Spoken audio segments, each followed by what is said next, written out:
Hello बच्चों, आज हम लोग पढ़ेंगे नए इलाके में पाठ 13 हिंदी क्लास 9 स्पर्श भाग 1 का जो कविता है। इसकी दूसरी कविता खुशबू रचते हैं हाथ, उसके प्रश्न उत्तर।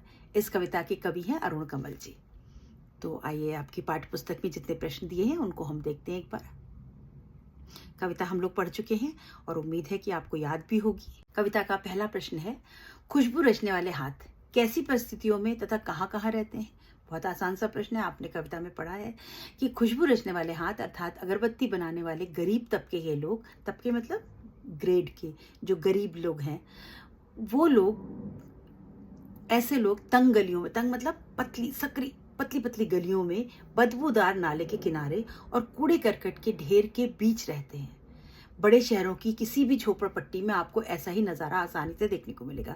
अगर आपने कोई बड़े शहर देखे हों तो वहाँ पर एक अलग से स्लम एरिया होता है जहाँ पर गरीब लोग रहते हैं, जो रोज़ दिन भर काम करते हैं और रात को कुछ पैसे मिलते हैं, उससे अपना घर चलाते हैं। तो ऐसे ही लोग, उनके छोटे छोटे बच्चे, उनके बूढ़े लोग, उनके गरीब लोग जो है वो जाकर के इन कारखानों में अगरबत्ती बनाते हैं।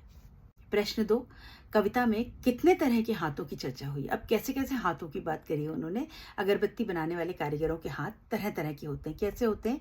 किसी के हाथों में नसें उभरी होती हैं, किसी के हाथों में नाखून घिसे हुए होते हैं, कुछ बच्चे काम कर रहे होते हैं जिनके छोटे छोटे पीपल के नए पत्तों जैसे हाथ होते हैं, कुछ कम उम्र की लड़कियां होती हैं जिनके हाथ जूही के फूल की डाल की तरह खुशबूदार, उनके हाथों से ही खुशबू आ रही होती है। छोटे बच्चे होते हैं, उनके हाथों से खुशबू आती है। तो मतलब इतने छोटे बच्चे और लड़कियां कोमल, वो भी ऐसे काम कर रहे हैं। अगरबत्ती बनाना बच्चों को बहुत अच्छा काम नहीं माना जाता है, तो वो छोटे बच्चे और छोटी छोटी लड़कियां भी ये काम कर रही होती हैं। कुछ ऐसे होते हैं जिनके हाथ गंदे होते हैं, कटे पिटे होते हैं, घाव हो रहे होते हैं, चोट लगी है उसके कारण फटे हुए होते हैं। तो इतनी तरह के हाथ होते हैं जो इन अगरबत्तियों को बनाते हैं। वो अगरबत्तियां जिनसे खुशबू आती है और हमारा घर महक उठता है, लेकिन वो बनाने वाले, उनके हाथों से बदबू आ रही होती है। वो जिस इलाके में रह रहे हो, उस इलाके से बदबू आ रही होती। कवि ने क्यों कहा है कि खुशबू रचते हैं हाथ? खुशबू रचते हैं हाथ, रचना मतलब बनाना, क्रिएट करना। तो वो हाथ जो खुशबू को बनाते हैं, अगरबत्ती का काम है खुशबू फैलाना। ये अगरबत्तियां हाथों से बनाई जाती हैं, इसीलिए कवि ने कहा है कि खुशबू रचते हैं हाथ। प्रश्न 4, जहां अगरबत्तियां बनती हैं वहां का माहौल कैसा होता है?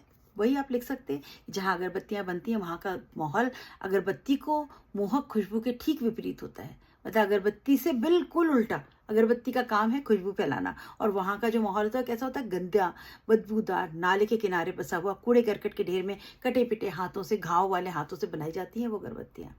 अगरबत्ती निर्माण एक कुटीर उद्योग, कुटीर मतलब छोटा, छोटे स्केल का काम है। ये ऐसा बिजनेस है जो बहुत छोटे स्केल पे किसी घर में, किसी बरांडे में भी हो जाता है। ज़्यादातर कारीगर किसी झोपड़पट्टी में रहते हैं जहाँ बहुत ज़्यादा गंदगी और बदबूदार, और इनको पैसा भी बहुत कम मिलता है। बहुत लो पेड लोग होते हैं बच्चों ये। तो इतनी खुशबू देने वाली चीज़ और बनती कैसे है, ये विडंबना है। जैसे आप कहें कि कार बनाने वाली फैक्ट्री, तो कार बड़ी चीज़ है तो उसकी फैक्ट्रियाँ भी बड़ी बड़ी होती हैं। जो उसमें काम करने वाले मैकेनिक हैं वो आराम से बैठ करके भी काम करते हैं। काम मेहनत का होता है, लेकिन कोई गंदी जगह पे नहीं होता। लेकिन ये तो सोचिए, जो खुशबू फैलाने वाली जगह है, चीज़ है, वो बदबूदार इलाके में बनती है। कितनी बड़ी है, बिल्कुल उल्टा, ऑपोजिट। प्रश्न 5, इस कविता को लिखने का मुख्य उद्देश्य क्या है? क्यों लिखी है कविता?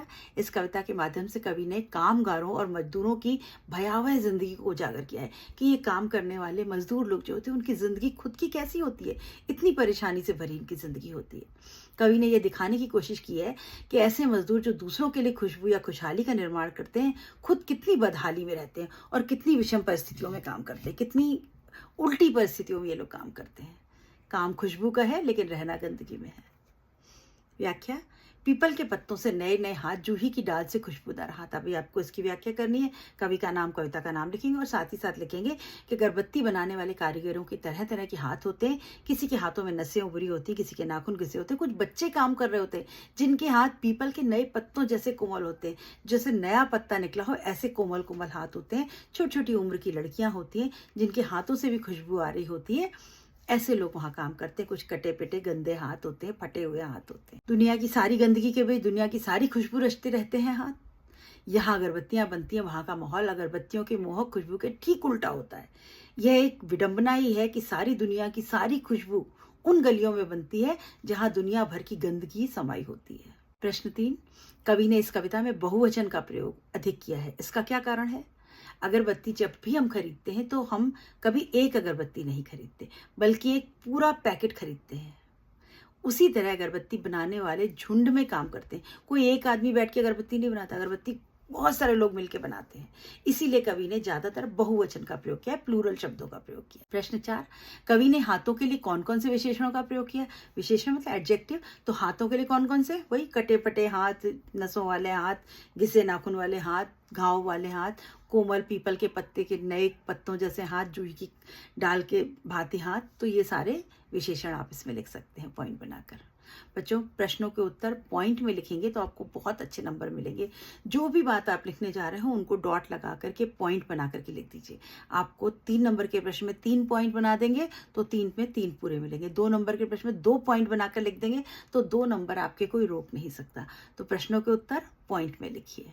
तो उम्मीद करती हूँ आपको इसको प्रश्न समझ में आ गए होंगे। मिलते हैं अगले वीडियो में अगले पार्ट के साथ। Good bye.